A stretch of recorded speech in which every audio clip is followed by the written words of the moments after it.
सकाळचं वातावरण खूप छान होतं. एकदम आभाळ होतं आणि थंड वातावरण होतं. लाईट पण गेली होती. त्यामुळे पाणी भरायचा जरा प्रॉब्लेम होता. प्यायचं पाणी वगैरे संपला होता. तर आई गेली शेतात. त्याच्या सुद्धा मागे-मागे गेला आणि तिकडे होते माकडं. मी म्हटलं याला उचलून घेऊन जाणार म्हणून मी पण गेली त्याच्याबरोबर शेतामध्ये. तर वडिलांनी गवत कापून घेतला होता. आईने पण एक पेंडी घेतली, वडिलांनी पण पेंड्या घेतल्या आणि आम्ही आलो घरी.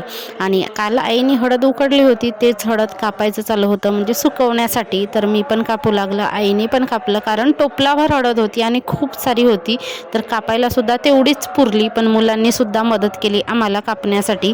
आणि नंतर वाऱ्याने खूप आंबे गळले होते. तर ते आंबे गोळा करून आम्ही आता सुकवण्यासाठी म्हणून आंब्याची वरची साल काढून घेणार आहे. कापून नंतर सुकवायला ठेवणार आहे उन्हामध्ये.